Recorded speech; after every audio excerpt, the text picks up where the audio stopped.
అమ్మా ఒకసారి నా వైపు చూడండి. ఒకవేళ మనసులో అయ్యా అందరూ వారి పిల్లలకు చాలా ఆస్తి సంపాదించి పెట్టారు, నా పేదరికాన్ని బట్టి నా పిల్లలకు నేను ఏమీ సంపాదించి పెట్టలేకపోయా. పలానా ఆయన వాళ్ళ కొడుకులకు అపార్ట్మెంట్ కొని పెట్టాడట, ట్రిపుల్ బెడ్రూమ్ ఫ్లాట్ కొని పెట్టాడట, హైటెక్ సిటీ దగ్గర ఎకరం పొలం కొని పెట్టాడట, వాళ్ళ నాన్న వాళ్ళ కొడుకు కారు గిఫ్ట్గా ఇచ్చాడట, వాళ్ళ తాత కోట్ల రూపాయల ఆస్తి ఇచ్చాడట.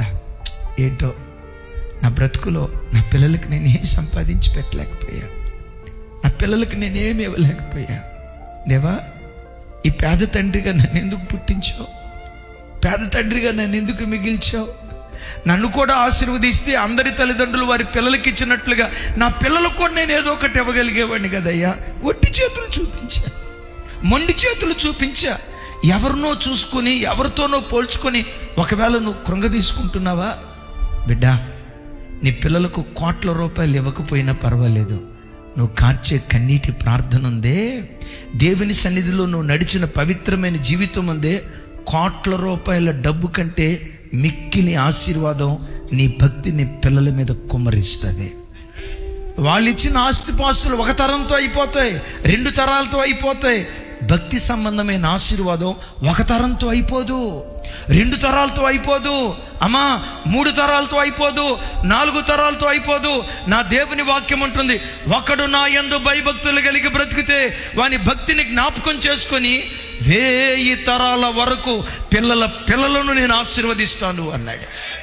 తమ్ముడు, ఈ ఒక్క జీవితం నువ్వు దేవుని కొరకు బ్రతికితే, చెడు వ్యసనాల వైపు వెళ్లకుండా, లోకం వైపు వెళ్లకుండా, అపవిత్రత వైపు వెళ్లకుండా, చీకటి కార్యక్రమాల వైపు వెళ్లకుండా, దేవునికి ఆయాసకరమైన జీవితం వైపు వెళ్లకుండా, ఈ ఒక్క జీవితం నువ్వు దేవుని కొరకు జీవిస్తే ఒక తరపు దీవెన కాదమ్మా, 1000 తరాల వరకు నీ పిల్లలను గుర్తుకు తెచ్చుకుంటాడు. నేనంట ఆ ఆశీర్వాదం నీ పిల్లల ఒడిలో వేసి నువ్వు చనిపోతే నువ్వు ఎంత ధన్యుడో కదా. ఎవరితోనూ పోల్చుకోకు.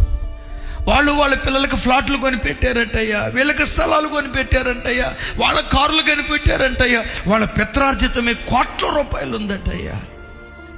నా పిల్లలకి కోట్ల రూపాయలు ఇవ్వకలేకపోయినా అప్పు మిగిల్చానయ్యా. ఇలాంటి పేద తల్లిగా నన్ను ఎందుకు పుట్టించావు అని అనుకుంటున్నావా?